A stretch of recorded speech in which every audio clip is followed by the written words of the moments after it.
सगळ्यांच्यावर येईल असं कधी आम्हा कुणाला वाटलं नाही. 28 जानेवारीला अपघात झाला आणि दादांसारखा नेता नियतीनं आपल्यातून हिरावून नेला. कुणाची नजर लागली काही माहीत नाही, पण महाराष्ट्राच्या राजकारणाला नजर लागली आणि दादांसारखा नेता आपल्यातून गेला. मोठ्या अपेक्षेने ज्यांच्याकडे महाराष्ट्रात बघितलं जातं त्यांनाच हिरावून घेण्याची नियतीची पद्धत आहे का अशी शंका यावी. आपल्या आधीच्या सगळ्या वक्त्यांनी त्यांचा उल्लेखही केला. विलासराव देशमुख साहेब असतील, गोपीनाथ मुंडे असतील, आर आबा असतील आणि आता अजितदादा. दादांच्यावर बोलण्यासारखं बरंच काही आहे, कदाचित दिवस देखील पुरणार नाही. आणि दादांचा स्वभावाचं वर्णन सर्वांनीच केलेलं आहे. आपण सगळे दादांच्या बरोबर आज नाही, गेले 35-40 वर्ष काम केले. दादांच्या स्वभावातले बारकावे वर्णन करावेत तेवढे थोडे आहेत. जवळपास 2 दशकं दादा महाराष्ट्राच्या राजकारणाच्या मध्यवर्ती भागात होते. दादा काय करणार आणि दादांच्या पक्षाची भूमिका ही गेले 20-25 वर्ष महाराष्ट्रात फार महत्त्वाची ठरली. आणि त्यामुळं जेव्हा इतिहास लिहिला जाईल, समाजकारणाचा असेल, सहकाराचा असेल, अर्थकारणाचा असेल, तर मला खात्री आहे की अनेक दिग्गजांची नावं येतील, पण दादांचं नाव लिहिल्याशिवाय तो इतिहास पूर्ण होणार नाही. स्वर्गीय यशवंतराव चव्हाणांच्या मुशीतनं आदरणीय पवार साहेबांचं नेतृत्व सुरू झालं आणि त्यांचा आविष्कार, त्यांचे संस्कार घेऊन अजितदादांनी आयुष्यभर काम केलं.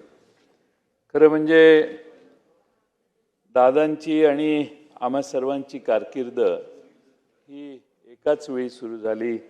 दिलीपरावजी इथं बसलेले आहेत, आर आबा होते, आम्ही समोरच्या बाजूत खाडेसाहेब जिथं बसलेले आहेत, कुटेसाहेब बसलेले आहेत, त्या ठिकाणी बसायचो.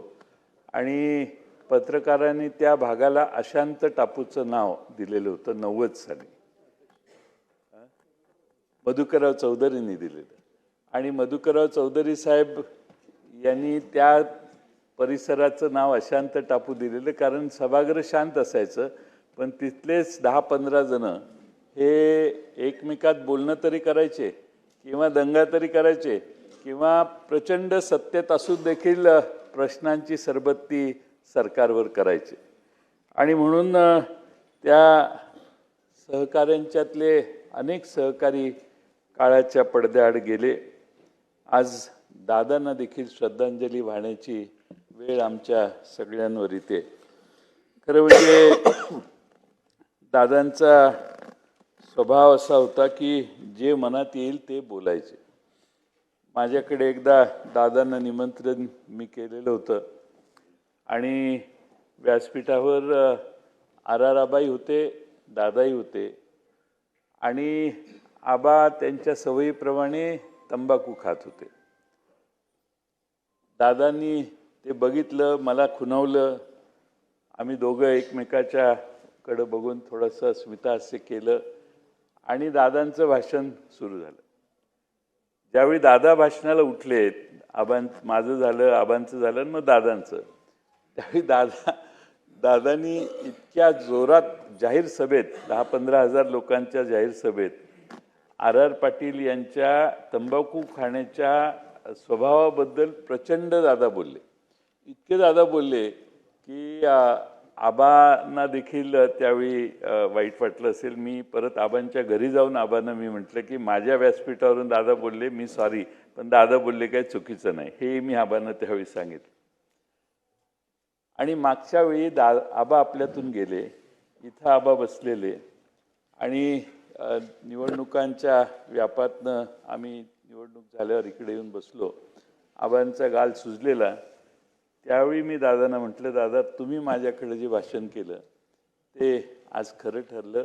तुम्ही सांगत होता हे व्यसन करू नका आणि आबांना ते व्यसन सोडवता आलं नाही. आज आबा व्यसनामुळं असेल, आबांसारखा एक दिग्गज नेता आमच्यातून केला, पण ज्याचं चुकलंय ते तोंडावर सांगायचा दादांचा प्रचंड मोठा स्वभाव होता आणि वावगं कधी खपायचं नाही. माझ्याकडे तसेच एकदा आले, म्हटले काय जयंतराव हे कसलं काय संस्था चालवताय? म्हटलं काय झालं? हे झाडच दिसत नाही तुमच्याकडं, हे काय चाललंय? म्हटलं माझ्याकडे या, कसे झाडं आहेत बघा, असं त्यांच्या दरडावण्याच्या वाक्य शब्दात बोलले. म्हटलं ठीक आहे सॉरी म्हटलं. नंतर 7-8 वर्षांनी परत आल्यावर मी दादांना म्हटलं आता कसं वाटतंय? आता मी 100पैकी तुला 60 गुण देतो, 70 गुण देतो, बरी प्रगती आहे. झाडांच्यावर एवढं प्रेम असणारा माणूसच मी बघितला नाही. आणि प्रत्येक झाड कुठल्या प्रकारचं आहे आणि त्या झाडाचं वैशिष्ट्य काय, ह्याची सावली किती पडणार हे दादांना पाठ असायचं आणि कुठल्या प्रकारची झाडं लावा हेही सांगायचे. एकदा मला दादांनी म्हटले जयंतराव तुम्ही जरा बारामतीला या, मी तुम्हाला माझं घर दाखवतो. मी आणि माझी पत्नी आम्ही दोघं बारामतीला गेलो. दादांनी त्या परिसरातली त्यांच्या ओळखीची 4-6 घरं दाखवली आणि ह्याला किती 25-30-40 वर्ष 35 वर्ष झाली असतील. आणि जेव्हा जेव्हा माझ्याकडे यायची त्यावेळी दादा म्हणायचे जयंतराव घर बांधलं का? घर बांधलं का? अहो घर बांधावं किती वेळा सांगतोय. म्हणजे इतका व्यक्तिगत हे असायचा. मध्ये घरात माझ्या यायचं, म्हणते जयंतराव आता सुना आले, जरा तरी घराची व्यवस्था करा काहीतरी. म्हणजे घराच्या बद्दल दादा एवढे टची होते आणि दिसेल त्यावेळी काही नसलं तर ह्या विषयावर यायचे. त्यामुळं व्यक्तिगत जीवनात दादांचा जो वागण्याचा स्वभाव होता, मला वाटत नाही की अशा प्रकारची वागणूक ही नीटनेटकेपणाची, आपुलकीची आणि कडक स्वभावाची दुसऱ्या कुणाची आम्हाला कधी मिळाली असेल. खरं म्हणजे 98 साली दादा बँकेचे अध्यक्ष झाले, मी साखर संघाचा अध्यक्ष झालो. महाराष्ट्रात आम्ही दोघांनी दौरा काढायचं ठरवलं. मग विदर्भापासून सगळ्या कारखान्यांना, विदर्भ, मराठवाडा, खानदेश सगळ्या कारखान्यांना भेटी द्यायचा कार्यक्रम केला. काही कारखाने बँकेचे अध्यक्ष येणार आहेत, बँकेचे पैसे मिळाले पाहिजेत म्हणून कारखाना ऊस नसला तरी चालू ठेवायचे. एका कारखान्यावर आम्ही गेलो, त्या कारखान्यावर जाताना ऊस नव्हता. तर संस्था चालक म्हटले दादा ह्या बाजूने ऊस येत नाही, तिकडच्या बाजूने ऊस येतो. बरं म्हणतो. मग आम्ही गेलो. त्याने काय कारखान्यात आम्हाला जाऊन दिलं नाही, कारण धुराडं चालू होतं. पण बाहेरच स्टेज घातलं, मोठा सत्कार वित्कार केला. वेळ कमी होता. दादा म्हटले आता जातो आम्ही. त्यालाही ते सोयीचं होतं. ठीक आहे दादा चला म्हटले. गाडीत बसल्या दादांना मी पुढे म्हटलं दादा आता तिकडं आलो, आता इकडं निघालो, इकडं पण ऊस नाही, तिकडं पण ऊस नाही. आता दादांनी लावला त्याला फोन.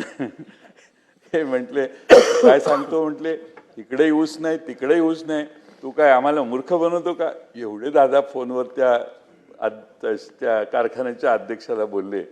सांगायचा मुद्दा की जे समोर दिसतंय त्याचा तिकडेच तुकडा पाडण्याचा स्वभाव दादांचा आम्ही फार जवळून बघितला. खरं म्हणजे आज परिस्थिती बदललेली आहे, पण बदललेल्या प्रत्येक राजकीय लोकांना असं वाटायचं की दादा फार तापट आहेत आणि चिडतात, पण दादा फार धोरणी होते. दादांची राजकीय समज प्रचंड जास्त होती आणि पुढं काय होऊ शकतं, काय करणार आहे आणि आपली ताकद किती याचा दादाने एवढा कदाचित कुणाला अंदाज नव्हता. त्यामुळे दादांचं सेल्फ असेसमेंट देखील स्ट्रॉंग होतं. आणि मी पक्षाचा अध्यक्ष झाल्यावर 2019ला आमच्या कार्यालयात काही फारशी गर्दी नसायची. म्हणजे आले धनंजय मुंडे आले, दिलीप तायराव आले, संजय आले, असे कोण आले तरच आमच्याकडं जरा 10-15 जण आले, कारण ते ओटीचा टाईम होता 18-19चा काळ. आम्ही एक सर्वे केला आणि दादांना मी म्हटलं दादा हे सर्वेप्रमाणे, हो सर्वेप्रमाणेच. आम्ही दोघं एकत्रित बसून जे सर्वेने आले त्यांनाच तिकीटं दिली. 2 बदलायची होती.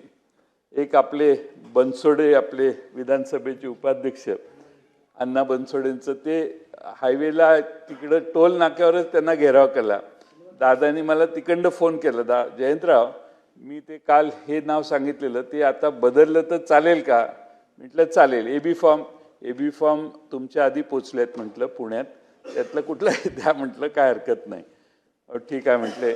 मग आणखीन थोड्या वेळाने दुसरा फोन आला, कुठंतरी मराठवाड्यात बदलायचं आहे, बदललं तर चालेल का? सांगायचा मुद्दा मगाशी भास्करांनी सांगितलं, पक्षाच्या अध्यक्षाला सांगून त्याला पाहिजे ते त्यांच्या कानावर घालून निर्णय घेण्याची एक प्रचंड मोठी स्वभावाचं वैशिष्ट्य दादांचं आम्ही बघितलं. आणि मला आठवतं एकदा संघर्ष यात्रा काढली, काँग्रेस पक्ष 17 जणं निलंबित केली, भास्करांना निलंबित केलं, आमचं संग्राम जगतापही त्यात आहे, असे 16-17 जणं निलंबित त्यावेळी झाली. मग संघर्ष यात्रा निघाली. संघर्ष यात्राचं राधाकृष्ण विखे विरोधी पक्ष नेते, सगळी बसची व्यवस्था राधाकृष्ण विखे पाटलांची, जेवणाची सगळी व्यवस्था राधाकृष्ण विखे पाटील, आम्ही फक्त बसमधले प्रवासी असायचो. दादा म्हणायचे, हे राधाकृष्ण विखेलाच आपल्याकडे एकदा खेचला पाहिजे, जयंत हे किती चांगली व्यवस्था करतो बघा, खेचला पाहिजे म्हणजे आपल्याकडे आणला पाहिजे. म्हणजे जे ताकद ज्याची आहे, काम ज्याचं आहे, त्याचं रिकग्निशन करण्याचा त्यांचा एक वेगळा स्वभाव होता. आणि सगळ्या महाराष्ट्रात म्हणजे सगळ्या जिल्ह्यात आम्ही त्यावेळी प्रवास केला. आणि दादांचं त्या काळातलं वैशिष्ट्य असं की मगाशी सांगितलं तसं वेळेवर सगळ्यांच्या आधी बसमध्ये जाऊन बसणार, सगळ्यांच्या आधी रेडी होणार, त्यामुळं वेळेचं भान त्यांच्यासारखं कधी नसायचं. मी शेवटी त्यांना सांगायचो, मला जरा अर्धा तास आधीची वेळ कळवत जावा, म्हणजे 8ला यायचं तर 7:30ला कळवा, मी 8ला पोहोचत जाईन, असं मला सांगतच जाऊ नका 8 आहे म्हणून 7:30च सांगा. कारण त्यांचा आणि माझा टाईम कधी वेळेवर एका वेळी कायम वेळेवर प्रचंड जायचे ते. इथं आम्ही बसायचो विरोधी पक्षामध्ये, त्यावेळी सगळे कामकाज संपल्यानंतर त्यांचे स्वतःची व्यक्तिगत कामं काढून बसायचे ते. आणि प्रत्येक बारीक लहान लहान आलेल्या पत्राला काय काय करायचं याच्यावर सूचना लिहायचे. त्यामुळे प्रशासनावर प्रचंड वचक होता. मला खात्री आहे की दादा जर आज आपल्यात असते पुढची 15-20 वर्ष, तर नक्की दादांची क्षमताच एवढी होती आणि ॲक्सेप्टेबिलिटी एवढी होती की दादा भविष्य काळात कधी ना कधीतरी महाराष्ट्राच्या प्रमुख पदावर नक्की बसले असते, याची माझ्या मनात कधीच शंका नव्हती. आणि त्यामुळं अलीकडच्या काळात माझा त्यांचा स्नेह फार जवळचा झाला होता. आणि गेले 8-9 महिने बऱ्याच बैठका माझ्या त्यांच्या झाल्या. आणि त्यावेळी इतक्या वेळेला जेवणाला यायचे, इतके प्रचंड खुश असायचे की मला या मागच्या 4 महिन्यात दादांच्या चेहऱ्यावरची खुशी प्रचंड मोठी होती, हे या ठिकाणी नमूद करणं आवश्यक आहे. खरं म्हणजे आज महाराष्ट्रामध्ये जे समाजकारण राजकारण आहे, ते सगळं समाजकारण राजकारण हे वेगळ्या प्रकारचं आहे. मी त्याच्यावर जाणार नाही, कारण आज ही आपण दादांना श्रद्धांजली वाहतोय. पण दादांना शरद पवार साहेबांच्याबद्दल प्रचंड अभिमान असायचा. मध्ये महापालिकेच्या निवडणुकीत त्यांनी भाषण करताना कोणाला म्हटले मला माहीत नाही, ते म्हटले, तू असशील मोठ्या बापाचा, पण मी पण कमी नाही, मी पण मोठ्या काकांचा पुतण्या आहे, तुझ्या बापापेक्षा माझा काका लय मोठा आहे. याच्यातनं त्यांना ठीक आहे मतभेद झाले असतील, पण शरद पवार साहेबांच्याबद्दल प्रचंड आदर हा शेवटपर्यंत मी त्यांच्या डोळ्यात, त्यांच्या वागण्यात, त्यांच्या बोलण्यात बघितला. अलीकडे साहेबांची तब्येत बरोबर नाही याविषयी देखील ते अतिशय स्पष्टपणाने बऱ्याच गोष्टी आम्हा सगळ्यांना सांगायचं काम करायचं. खरं म्हणजे बोलण्यासारखं अनेक आहे, मी बरेच काय बोलू शकतो, पण मला असं वाटतं की आमचं नेहमी असायचं, आमच्या पक्षाचं ब्रीदवाक्य असायचं, योग्य वेळी योग्य निर्णय. पण दादांचा अचानक जाण्याचा निर्णय हा खरं म्हणजे चुकीचा झाला. हा एकच निर्णय दादांचा चुकला असं म्हटलं तर वावगं ठरणार नाही. मला समोरून सारखे खुणवायचे आणि एकदा इथं मी बसलेलो, मुनगंटीवार तिकडनं मला म्हटले जयंतराव आमच्यात या. त्यावेळी दादा उठले एवढे तडकाफडकी आणि दादानी मुनगंटीवार साहेबांना फारच मुनगंटीवार साहेबांच्या बोलण्याला आक्षेप घेतला. मग दादा तिकडे गेले आणि वहिनी बसल्या तिथं दादा बसायचे.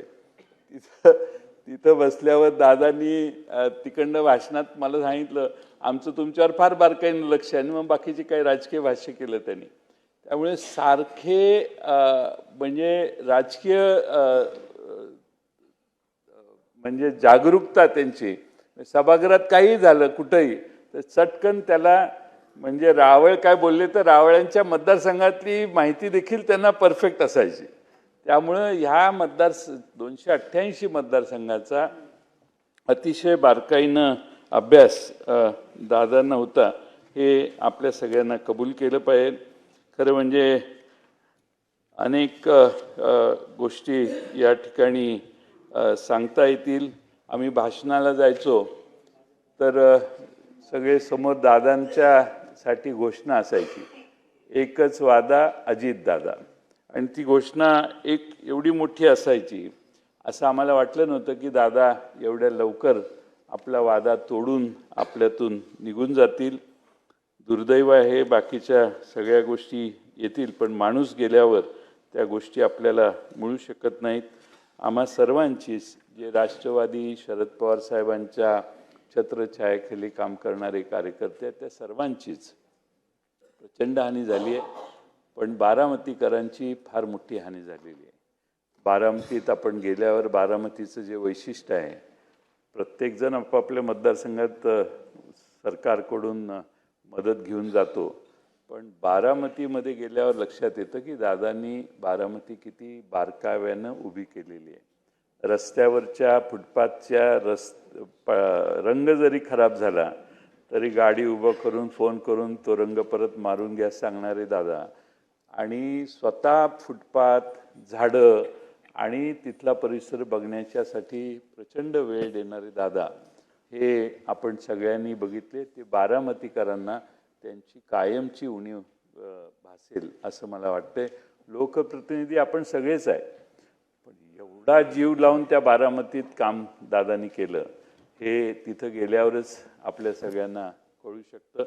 आणि म्हणून आज त्यांना श्रद्धांजली वाहण्याची वेळ आमच्यावर कधी येईल असं आम्हाला कधीच वाटलं नाही. मला दादा गेल्याचा धक्का प्रत्येकालाच आहे. आम्हा सगळ्यांना तर बातमी कळल्यानंतर सुचत नव्हतं की असं शक्य कसं होऊ शकतं. म्हणजे दादांच्या पार्थिवाचं दर्शन घेण्याचंही धाडस आम्ही तिथं असूनही आम्हा कुणाला झालं नाही. आणि त्यामुळं माझी मुख्यमंत्री महोदयांना विनंती आहे की हा अपघात कसा झाला, कशामुळे झाला, मला खात्री आहे आपण त्यात लक्ष घालाल आणि तांत्रिकदृष्ट्या हा अहवाल जो येईल त्याच्यामुळं महाराष्ट्रात असा अपघात कसा झाला याचा खुलासा स्पष्टपणे होणे आवश्यक आहे. असं म्हणजे ॲक्सिडेंट यापूर्वी कधीही मोठ्या विमानांचाही लहान विमानांचाही हा असा कधी झालेला आम्हाला ऐकवत नाही.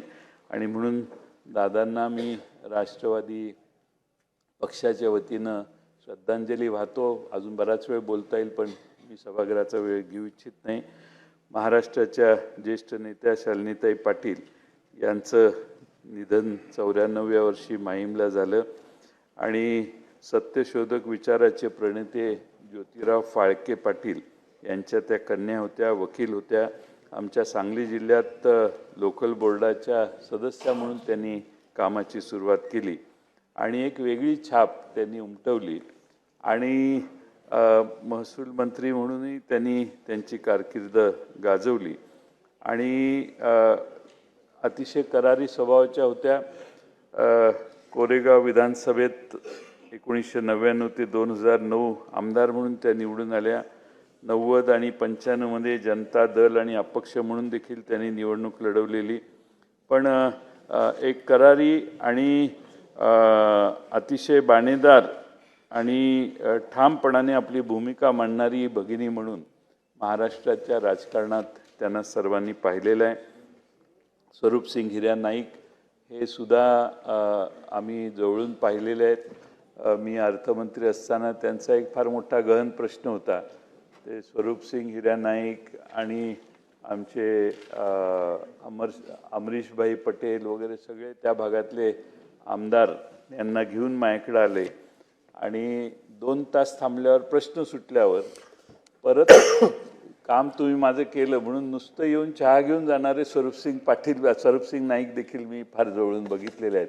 अतिशय मितभाषी, पण त्या भागातली जनता त्यांना फार मोठा पाठिंबा देणारी जनता होती आणि त्यामुळं स्वरूप सिंग हिऱ्या नाईक हे दीर्घकाळ या सभागृहाचे सदस्य मंत्री म्हणून त्यांनी काँग्रेस पक्षात देखील फार चांगलं काम केलं. राज पुरोहित ह्यांना देखील आम्ही जवळून पाहिलेलं होतं. राज पुरोहित मगाशी जे आमच्या गुलाबरावनी वर्णन केलं तसं त्यांचा स्वभाव सर्वांशी संबंध ठेवायचा होता आणि राज पुरोहितांचा आणि दिलीप वळसे पाटलांचा फार संबंध होता मैत्रीचा. त्यामुळे आमची त्यांची मध्ये आधे बरीच भेट व्हायची. गंगाधर पटणे असतील, निळकंठ चिंतामण फालक असतील, विश्वास नांदेकर असतील आणि रूपलेखाताई ढोरे असतील, या सर्वांच्या निधनाच्या शोकप्रस्तावाला पाठिंबा देऊन मी माझे 2 शब्द संपवतो.